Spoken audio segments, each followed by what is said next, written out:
کی حضور اکرم صلی اللہ علیہ وسلم سے کہ یا رسول اللہ ہم کھانا کھاتے ہیں لیکن کھانا ہمیں کافی نہیں ہوتا، پیٹ نہیں بھرتا، کھانا ہمیں کافی نہیں ہوتا. تو آپ نے کوئی وظیفہ نہیں بتلایا، جیسا آج کے لوگوں کا مزاج ہے کہ جی برکت نہیں ہے دکان میں، کوئی تعویذ دے دو، برکت نہیں ہے گھر میں، کوئی وظیفہ بتا دو، کوئی عمل بتا دو.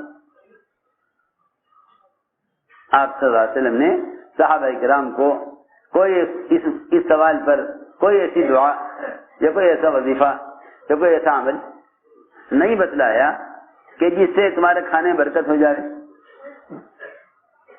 صحابہ نے شکایت یہ کی کہ ہم کھانا کھاتے ہیں لیکن ہمیں کھانا کافی نہیں ہوتا. حدیث میں ہے آپ نے فرمایا لعلکم تسترخون کہ تمہارے کھانے میں برکت اس لیے نہیں ہے اور تمہیں کھانا اس لیے کافی نہیں ہوتا کہ تم کھانا الگ الگ کھاتے ہوگے، کھانا الگ الگ کھاتے ہوگے. تمہارے کھانے میں اس لیے برکت اور تمہارے کھانے میں کھانا اس لیے کافی نہیں ہوتا تمہیں کہ تم الگ الگ کھاتے ہوگے. یہ آج کل کا فیشن ہے اور یہودیوں کا طریقہ ہے کہ ہر ایک کھانا اپنی پلیٹ میں لے کر کھائے، اور یہ جانوروں کا مزاج ہے کہ ایک جانور دو جانور ایک برتن میں نہیں کھا سکتے، لڑائی ہوگی. آپ اٹھا کے دیکھ لیں سارے یہودیوں کے طریقے جانوروں کے طریقوں کے زیادہ قریب ملیں گے. یہ دیندار مسلمان ہر قسم کے لوگوں میں یہ بیماری شروع ہو گئی ہے، یہ بیماری شروع ہو گئی ہے. الگ الگ کھاؤ، ماں کی پلیٹ الگ، بیٹے کی پلیٹ الگ، بھائی کی پلیٹیں الگ الگ، ایک پلیٹ میں دو آدمی نہیں کھاتے. اس کو اس زمانے میں تو یہاں تک پہنچ گیا ہے کہ اس کو عیب اور گھن کی چیز سمجھتے ہیں، اس کو عیب اور گھن کی چیز سمجھتے ہیں. یہ کفر کا خاص مزاج ہے کہ الگ الگ رہو، یہ کفر کا خاص مزاج ہے کہ الگ الگ رہو. ایک دوسرے سے دوریاں نفرتیں پیدا کرنے کے لیے یہ مزاج بنایا گیا کہ الگ الگ کھاؤ. کیا کرو؟ الگ الگ کھاؤ تاکہ آپس میں محبتیں نہ ہو، اجتماعیت نہ ہو. کا الگ الگ کھانے کا مزاج بنا. اس لیے آپ دیکھیں گے دعوتوں میں، گھر کے معمول کے کھانے میں الگ الگ سب کی پلیٹیں ہوں گی، اپنی اپنی پلیٹ میں لے کر کھاؤ. میں سمجھتا ہوں کہ اس حدیث کا مطلب اس سے بہتر کوئی نہیں ہو سکتا کہ آپ نے فرمایا لعلکم تسترخون کہ تم کھانا الگ الگ کھاتے ہوگے. یہ تمہارے کھانے میں برکت نہ ہونے کی اصل وجہ ہے، اور وہ اس لیے مزاج بنایا گیا تاکہ ان میں آپس میں محبتیں نہ ہوں. ورنہ عمر رضی اللہ تعالی عنہ اس مزاج کو توڑنے کے لیے اور آپس کی محبتوں کو بڑھانے کے لیے اتنا اہتمام کرتے تھے کہ ایک مرتبہ اللہ کے راستے سے ایک صاحب واپس آئے، اللہ کے راستے ایک صاحب واپس آئے، غزوے سے واپس ہوئے تو وہاں ان کا ہاتھ کٹ گیا، پہنچے سے ہاتھ کٹ گیا. آئے واپس، حضرت عمر سے ملاقات کی، آیا کہ ہاتھ میں ہے جی وہ اللہ کے راستے میں تھا، وہاں یہ ہاتھ کٹ گیا. ابھی حضرت عمر سے ملاقات کر کے بیٹھے ہی تھے کہ حضرت عمر رضی اللہ عنہ کھانے کا وقت ہو گیا. حضرت عمر کے یہاں کھانے کا وقت ہو گیا. فرمایا لاؤ دسترخوان لگاؤ. دسترخوان لگا، کھانا رکھا گیا. تو ان کا ہاتھ کٹا ہوا تھا، انہیں خیال ہوا کہ میرے کٹے ہوئے ہاتھ کو دیکھ کر یہ لوگ ذرا برا سمجھیں گے، گھن کریں گے اور میرے ساتھ کھانا پسند نہیں کریں گے، کیونکہ وہاں سے تھا نہیں کہ اس زمانے کے یہودیوں کی طرح الگ الگ پلیٹوں میں لے کے کھانا کھاویں. ایک پیالہ کھانے کا درمیان میں رکھ دیا جاتا تھا بڑا، اور سب اس میں سے کھاتے تھے، سب اس میں سے کھاتے تھے. 10 قسم کے کھانے نہیں ہوتے تھے کہ 10 جگہ اتارے جائیں، ایک کھانا ہوتا تھا، ایک سالن ہوتا تھا. تو یہ جو ہاتھ کٹے ہوئے صاحب تھے، انہوں نے خیال یہ کیا کہ ان لوگوں کو میرے ساتھ کھانے سے ناگواری ہوگی، میرے ساتھ کھانا پسند نہیں کریں گے، لہذا وہ آہستہ سے پیچھے ہٹ کر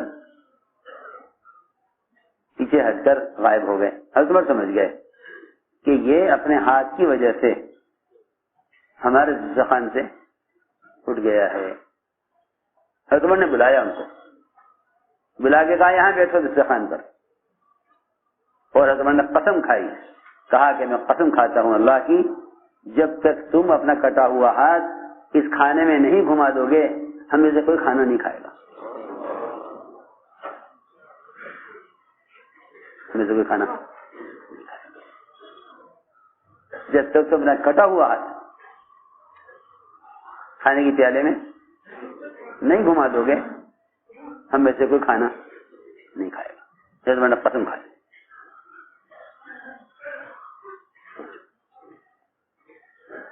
کیا مزاج بنایا ہوگا. تو میں نے تو یہ بات حدیث اس لیے سنائی تھی لعلکم تسترقون کہ آپ نے سیدھی بات فرمائی فوراً کہ تمہارے کھانے میں بے برکتی کی وجہ وہ تمہارا کھانا الگ الگ کھانا ہے، کیونکہ جس برتن میں جتنا ہاتھ پڑیں گے اس برتن میں اتنی ہی زیادہ برکت ہوگی. ابوبکر صدیق رضی اللہ تعالیٰ عنہ دیکھ رہے کہ جہاں سے لقمہ اٹھاتے ہیں وہاں سے کھانا نیچے سے ابلتا ہے. تو میں تو اس ساری بات یہ سمجھانے کے لیے عرض کی تھی کہ جب ایک پیٹ کی ضرورت کھانا، اس میں آپس کے اختلاف کی وجہ سے کھانا کافی نہیں ہوتا، تو پھر اتنے بڑے بڑے کام دعوت کے، عبادت کے، مشوروں کے، دین کے تقاضوں کو سوچ کر عمل کرنے کے، ان تو بڑے بڑے کام جو اولو العزم انبیاء کے کرنے کے ہیں، ان کاموں میں اللہ کی مدد اور برکت کیسے ہوگی جب تک آپس میں اجتماعیت نہ ہو. لو جی، جب ایک کھانے کی ضرورت پوری نہیں ہو سکتی اجتماعیت کے بغیر، تو اس کام میں کیسے مدد اللہ کی ہو جائے گی جس کام میں سارے باطل سے مقابلہ ہے،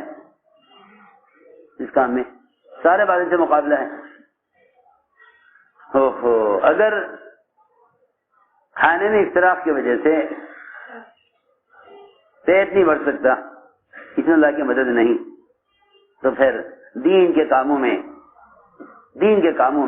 اور دین کے شعبوں میں آپس کے اختلاف سے اللہ کی نصرت اور برکت کیسے آ سکتی ہے. یہ تو بہت بڑے بڑے کام ہیں. کھانا تو ایک بہت چھوٹا سا کام تھا،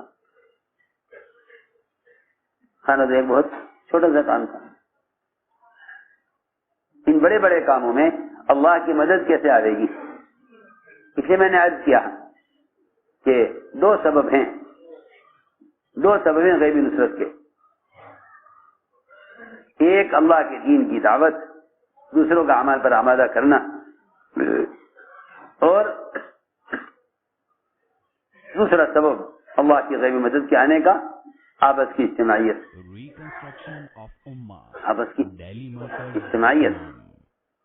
دیکھو توجہ سے بات سننا.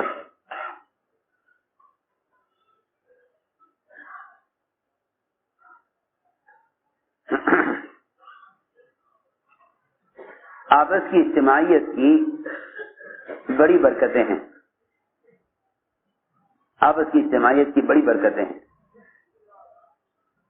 اور جہاں اجتماعیت کا ماحول ہو کہ وہاں تو وہ جگہ تو زیادہ حقدار اور وہ جگہ تو زیادہ لائق ہے کہ وہاں رہا جائے.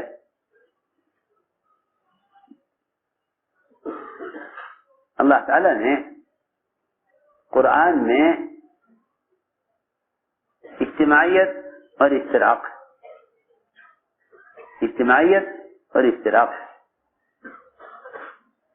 ان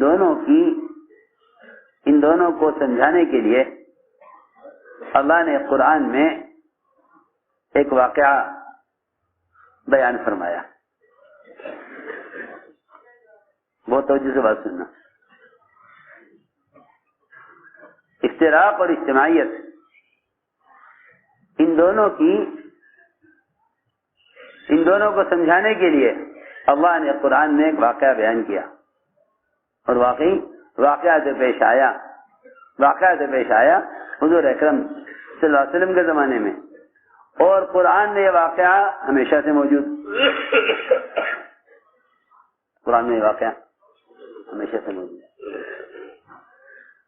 میری بات توجہ چاہے گی. واقعہ پیش آیا آپ کے زمانے میں، قرآن میں ہمیشہ سے موجود. اور اللہ تعالیٰ نے اجتماعیت اور اشتراک اس کو سمجھانے کے لیے مسجد اور اس کے مقابلے میں مندر بیان نہیں کیا، مسجد اس کے مقابلے میں گرجا بیان نہیں کیا. اجتماعیت اشتراک کو بتانے کے لیے مسجد کے مقابلے میں کنیسہ بیان نہیں کیا. میری بات توجہ چاہتی ہے بہت.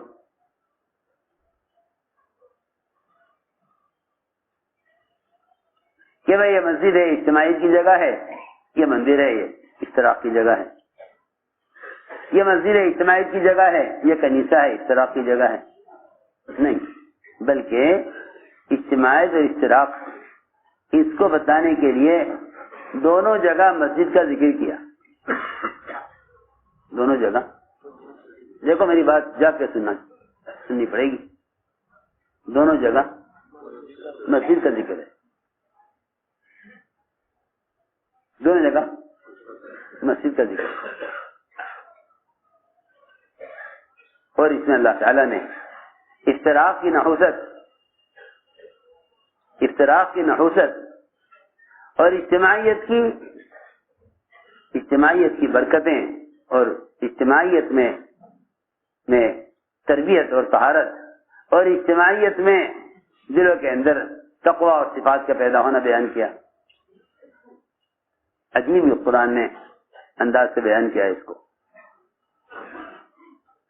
دو مسجدیں قرآن نے بیان کی ہیں. ایک مسجد قباء، جو کہا یہ قباء کی مسجد یہ سب سے پہلی مسجد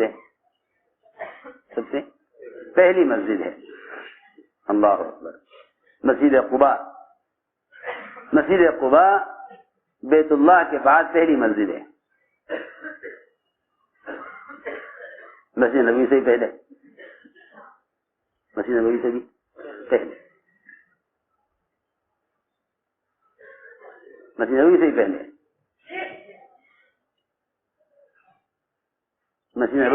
مسجد. اور اللہ نے قرآن میں اس مسجد کو بیان کیا اور یہ فرمایا کہ یہ تقوی والی مسجد ہے. اس کی بنیاد تقوی پر ہے. فرمایا لمسجد اسست علی التقوی، یہ وہ مسجد ہے جس کی بنیاد تقوی پر رکھی گئی ہے. من اول یوم، پہلے دن سے. کیونکہ مسجد قباء میں ایسے لوگ تھے جو طہارت اور پاکی کو بہت پسند کرتے تھے. کیونکہ وہ حدیث میں آتا ہے کہ جب قرآن کی آیت نازل ہوئی کہ یہ مسجد قباء، اس میں لوگ پاکی بہت حاصل کرتے ہیں، پاکی کو اختیار کرتے ہیں اور اللہ اچھی طرح پاکی حاصل کرنے والوں سے اللہ محبت کرتے ہیں. تو آپ نے پوچھا اے قبا والوں تم کیا کرتے ہو؟ پاکی تو بہرحال سبھی پاک ہیں، ایسا تو ہے نہیں نعوذ باللہ کہ مسلمان پیشاب کے قطروں سے یا ناپاکی سے نہ بچتا ہو. اس لیے کہ سب سے زیادہ عذاب قبر جو ہوتا ہے وہ پیشاب کے قطروں سے نہ بچنے. آپ نے قبرستان کو دیکھ کے فرمایا کہ ان قبر والوں کو جو عذاب ہو رہا ہے صرف اس لیے کہ پیشاب کے قطروں سے بچتے نہیں تھے، صرف اس لیے عذاب ہو رہا ہے. عذاب قبر کی سب سے بڑی وجہ یہ بتائی کہ پیشاب کے قطروں سے احتیاط نہیں کرتے تھے، اچھی طرح سے استنجا نہیں کرتے تھے، وہ عذاب قبر کی وجہ بتائی. تو آپ کو خیال یہ تھا کہ پاکی تو سبھی اختیار کرتے ہیں،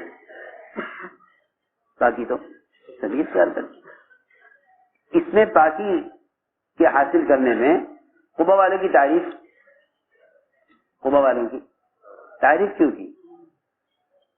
قبا والوں کی تعریف کیوں کی؟ اس نے پاکی تو سبھی حاصل کرتے ہیں، قبا والوں کی کیا خاصیت ہے؟ بلایا آپ نے ان کو اور بلا کے اے قبا والو، اللہ تعالی قرآن میں تمہاری پاکی کی تعریف کر رہے ہیں. یحبون ان یتطہروا واللہ یحب المطہرین، کہ وہ بہت اچھی طرح پاکی حاصل کرتے ہیں. آخر تم کیا کرتے ہو؟ آپ نے بلا کر پوچھا. انہوں نے کہا قبا والوں نے کہ ہم استنجے میں ڈھیلا بھی استعمال کرتے ہیں، پانی بھی استعمال کرتے ہیں. ڈھیلا بھی استعمال کرتے ہیں، پانی بھی استعمال کرتے ہیں، دونوں چیزیں، ایک نہیں بلکہ دونوں چیزیں. پہلے ہم ڈھیلے سے استنجے کو سکھاتے ہیں اور پھر اس کے بعد پانی بھی استعمال کرتے ہیں. اچھی طرح پاکی حاصل کرتے ہیں.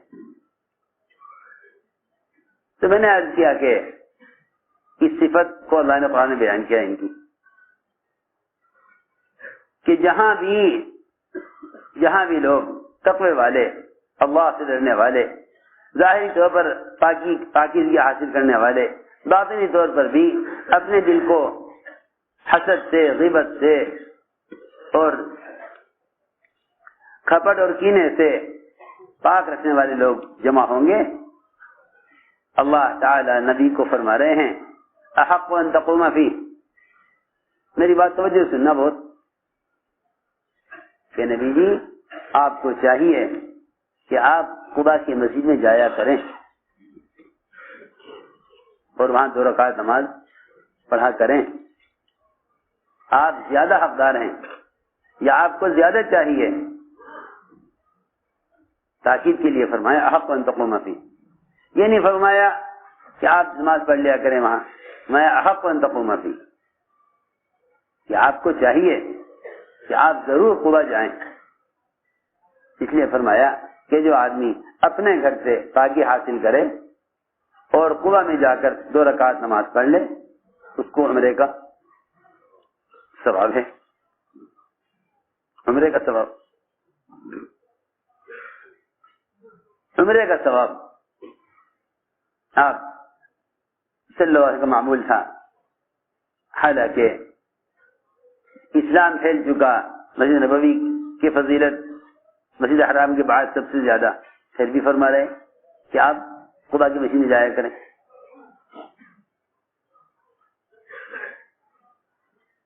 اس لیے کہ وہاں کے لوگوں میں 2 صفتیں ہیں. ایک تو طہارت، جیسے میں نے عرض کیا، دوسرے میں اجتماعیت. پھر اصل بات یہ ہے کہ یہ مسجد پرانی مسجد ہے،